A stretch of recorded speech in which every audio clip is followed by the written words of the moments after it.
बच्चों का हमने 5 से 7 दिन का उनका ट्रेनिंग भी कराया कि आपको साक्षात्कार में बैठना कैसे है, अपने आप को पेश कैसे करना है, अपना बायोडाटा कैसे तैयार होता है, ताकि जो आज इंडस्ट्री की जो डिमांड है, जो लोग नौकरी देने वाले जो उद्यमी हैं, व्यापारी बैठे हैं, वो किस प्रकार का ह्यूमन रिसोर्स चाहते हैं, किस प्रकार के लोगों को नौकरी देने के लिए वो तैयार है, उस बात को भी समझना चाहिए नौजवानों को।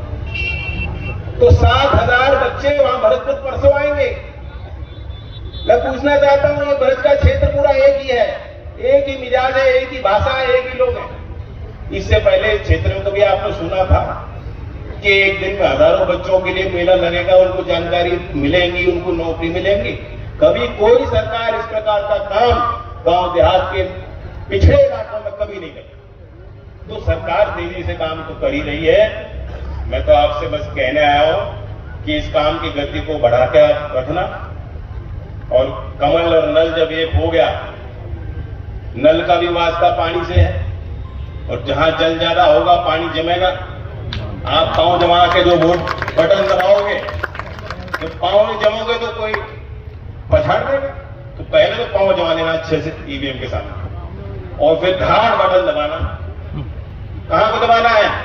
खैर की जनता को मालूम होना चाहिए कहां दबेगा यह बटन। कमल पे बटन आप दबाओगे और खुशी की का एहसास मुझे वहां दिल्ली बैठे मुझे होगा कि इस क्षेत्र के लोगों ने परंपरा और लाज रखी, सम्मान रखा। तो मैं यही आपसे कहने आया हूं। सुरेंद्र मात्र 32 वर्ष का है। इसकी एक खूबी है कि सिस्टम का हिस्सा भी है, क्योंकि बचपन से कुछ चीजों को देख रहा है, और मैं समझ सकता हूं अभी इसकी मन की क्या अवस्था होगी, क्या सोच विचार होंगे। आज इनके पिताजी इनके साथ नहीं है, इनको लग रहा होगा मेरे कंधों पे इतना बोझ आ गया। बेटे ये बोझ नहीं है, ये आशीर्वाद है। ये आशीर्वाद तुम्हें हमेशा आगे और ताकत देगा, बढ़ाएगा, ऊर्जा देगा, कारण देगा कि तुम घर पे नहीं बैठोगे, तुम लोगों के बीच मेहनत करोगे, दौड़ोगे, पसीना बहाओगे। तो मुझे पूरा विश्वास है, और राजनीति में विश्वास ही होता है। जब जनता विश्वास नहीं करती तो नेता सारे बेकार हो जाते हैं। आप जब तक मेरी बात पे यकीन करोगे, विश्वास करोगे। एक उद्योग जो विश्व विख्यात है वो ताला। अब ताला लोग घर पे लगाते हैं सुरक्षित रखने के लिए, अपनी संपत्ति रखने के लिए, अपनी पूंजी को बचा के रखने के लिए ताला लगाते हैं अलीगढ़ का। आने वाले समय में यहाँ गोला बारूद, यूएवी, ड्रोन, जो डिफेंस टेक्नोलॉजी है, आपको पता है कि कोल के क्षेत्र में वो जो जमीन भी उसकी आवंटित कर दी गई, और 39 कंपनियों ने करार भी कर दिया, वो आगे भी आ गई।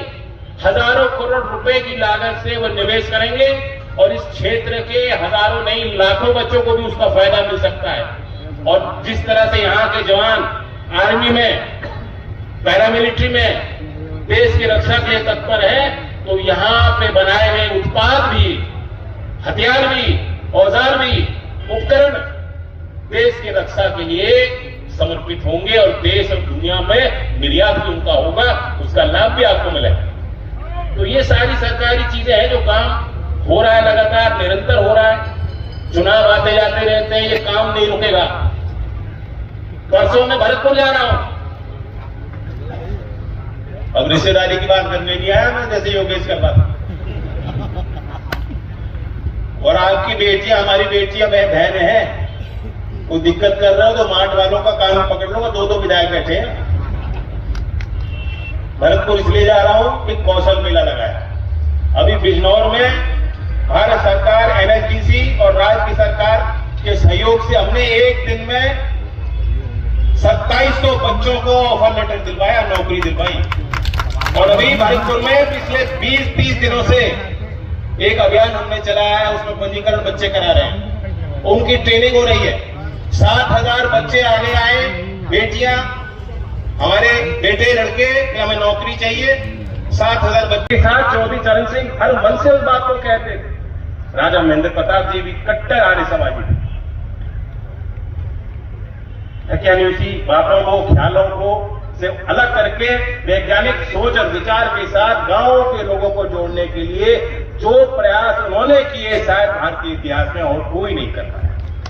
यही अलीगढ़ में उन्होंने शिक्षा हासिल की, एएमयू विश्वविद्यालय बन गया, और गौरतलब ये बात है कि 1909 में एक आयोजन हुआ, खुशी की लहर थी, तीज का त्योहार था, ब्रज के लोग जो है तीज पे झूला झूले, तो आयोजन बड़ा था, यज्ञ हुआ कि जो है पुत्र का के जन्म अवसर पे कोई शुभ आयोजन है। दूर दराज से सभी ज्ञानी लोग पहुंचे होंगे, शुभचिंतक पहुंचे होंगे, बड़ा जमावड़ा रहा होगा। राजा महेंद्र प्रताप जी ने कहा मेरा पुत्र पैदा हुआ है और ये औद्योगिक शिक्षा की संस्थान को मैं आपको सौंपता हूं। लोग अचंभित रह गए कि हम सोच रहे हैं अपने बेटे के जश्न में बुला रहे हैं। वो प्रेम विद्यालय का गठन उन्होंने किया जो देश की शायद सबसे पहली ITI होगी, वो 1909 में राजा महेंद्र प्रताप ने बनाया और नाम क्या रखा, प्रेम महाविद्यालय। तो ऐसे महापुरुष को सम्मानित एनडीए की सरकार कब करती है, जब उनके कंट्रीब्यूशन को समझते हुए, जीवन के उनके संघर्षों को उनके विचार से जुड़ते हुए वो ये कहती है सरकार कि यहीं अलीगढ़ में जहां उन्होंने शिक्षा हासिल की, उनकी कर्मभूमि पे जिस चीज के लिए उन्होंने पूरा दान कर दिया अपना सारा साम्राज्य, उस शिक्षा पद्धति को बढ़ाने के लिए गांव को, लोगों को, नौजवानों को शिक्षा से जोड़। कल मैं मीरापुर जाऊंगा जहां आपकी पार्टी की मिथिलेश पाल एनडीए के उम्मीदवार हैं। लोकदल का चुनाव चिन्ह एनडीए के उम्मीदवार, जहां मुख्यमंत्री यहां तो आए कल, उससे पहले उनके प्रचार में वो मीरापुर लोगों को आह्वान करके और भारतीय जनता पार्टी के कार्यकर्ताओं को विशेष तौर पे काम पे लगा के आए। तो मैं तो यही कहूंगा, अगर मीरापुर जीतनी है तो खैर जीतनी पड़ेगी, क्यों लोकदल वाला, सीधी सीधी बात है, कोई लाभ लपेट की बात नहीं करने वाला। नीतिगत बात चुनाव है, क्या करूं नीतिगत बात, ये तो आपने काम देख लिया। सरकार और पहले की सरकारों में अंतर कितना है। ये सरकार वह भी काम कर रही है जिसका सीधा लाभ अभी तुरंत नहीं मिलेगा, लेकिन आने वाली पीढ़ियों को उसका काम का एहसास होगा। संस्थागत सुधार अलीगढ़ के लिए तो सबसे बड़ा काम मैं मानता हूं, क्योंकि हम लोग भावुक लोग हैं। किसानों के बीच के बहुत कम नेता निकल के आए हैं जिनको राष्ट्र के मुख्य धारा पे, देश के पटल के, देश की नजर के सामने ला करके सरकार ने सम्मानित किया। चौधरी चरण सिंह जी तो भारत रत्न दिया ही है, लेकिन एक क्षेत्र में जिन्होंने, जैसे सुरिंदर एक राजनीतिक राजघराने से हैं, वह तो यहां मुरसान के घर में पैदा हुए और हाथरस के राज परिवार में उन्होंने गोद लिया, वृंदावन में महल बना। इसकी बात कर रहा हूं, राजा महेंद्र प्रताप जी। कितना बड़ा योगदान 1915 में जिस व्यक्ति ने घोषित कर दिया कि भारत आजाद हो गया, 1915 में वह राष्ट्रपति बने, बरकतुल्लाह जी को उन्होंने प्रधानमंत्री बनाया। कितना बड़ा योगदान शिक्षा के क्षेत्र में, यहाँ अलीगढ़ के केडी कॉलेज को उन्होंने जमीन दी, काशी विश्वविद्यालय को जाके दान दिया। जो राजनीतिक व्यवस्था को इतने करीब से देखने के बावजूद और संभालने की व्यवस्था को संभालने के बाद भी, इतने अनुभव के बाद भी, उनके सामने वाला जो उनको बात कहता, ये उनकी ईमानदारी थी कि वो सोचती थी कि ये सही कह रहा है।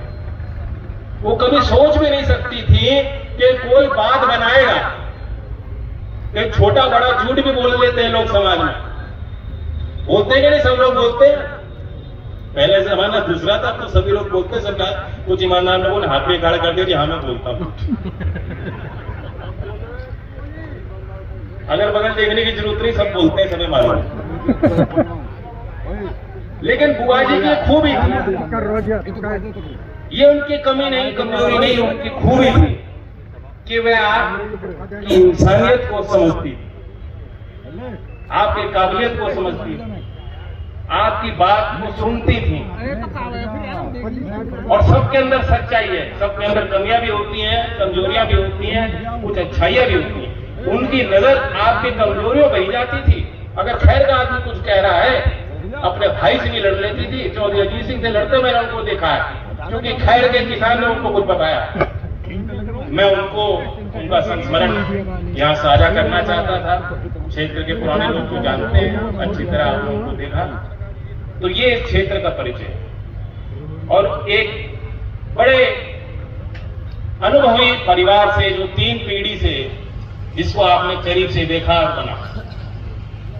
जैसे आप मुझे मानते हो, मैं पूछ रहा था सुरेंद्र से, इनकी 3 बहनें, मेरी 2 बहनें, ये भी सबसे छोटे थे घर में, तो मैंने पूछा तो नहीं, लेकिन मैं मान लिया कि ऐसे ही होगा, लाड प्यार इतना दिया होगा, बिगाड़ दिया होगा, छोटे को ज्यादा मिलता है। ये चुनाव की घड़ी में खैर क्षेत्र का विशेष सौभाग्य है, क्योंकि आप कह सकते हो कि एक विधानसभा क्षेत्र के 2 मेंबर पार्लियामेंट ही हो गए, एक अलीगढ़ हो गया और हाथरस वालों का भी आपका हक है। तो हाथरस वालों के यहाँ जाओगे तो मना तो कर नहीं सकते, क्या कर सकते हैं? ना कर सकते। आया तो खैर कहीं कितनी दूर जाएंगे, उतना करते। और अब आपको एक बार फिर विधायक बनाने का मौका मिल रहा है, जो अवसर मौका प्रदेश की जनता को नहीं मिल रहा। तो वीआईपी कॉन्स्टिट्यूएंसी खैर है, और आपको पता है कि पश्चिम उत्तर प्रदेश में जहां जहां चुनाव हो रहा है वहां सबकी नजर है, खासतौर से उत्तर प्रदेश में उन चुनावों पे देश की नजर है कि क्या होगा। लोकदल और बीजेपी का एक मजबूत गठबंधन इस बार बना है, और चर्चा चल रही थी, अपना अपना विश्लेषण होता है, लोग कह रहे थे इस क्षेत्र का एक अपना मिजाज और इतिहास है। इस क्षेत्र से मेरी बुआ जी भी आपने उस सदन में पहुंचाई, बहुत करीब से आपने उनको देखा, और मेरा तो लालच आने का यही होता है कि उनकी 2 बात बोल दूंगा और उनके चेहरे की चमक मुझे याद आ जाएगी, दिलो दिमाग में वो पुरानी बातें मुझे जहन में और दिमाग में आएंगी। तो बुआ जी और पिताजी के ऐसे संबंध थे, बहुत लाड प्यार भी करती थी।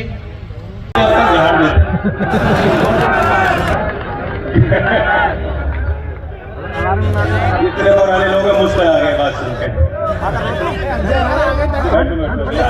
मैंने कभी जारी रहेगी, कोई बात नहीं मेरे साथ। राम राम साहब, हमारे अध्यक्ष संदीप जी, कृष्णपाल जी, हमारे क्षेत्र के लोकसभा सांसद सतीश जी, इस क्षेत्र से पहले विधायक रहे, और आपने ऐसा आशीर्वाद दिया कि अब लोकसभा उस बड़ी पंचायत में पहुंचे हैं सदस्य के तौर पे। मेहनती हैं अनूप जी, हमारे यहाँ उत्तर प्रदेश में एक बड़ी जिम्मेदारी जिनको सौंपी गई है, युवा कंधों पर मंत्री संदीप जी, सभी विधायकगण, हमारे क्षेत्र के सभी मौजूद लोग, मेरे सभी अभिभावक जो यहाँ दूर से चल के आए हैं। चुनाव का मौका है, कल भी यहाँ मुख्यमंत्री जी इसी क्षेत्र में आए, वो आपको उत्साहित करके गए होंगे।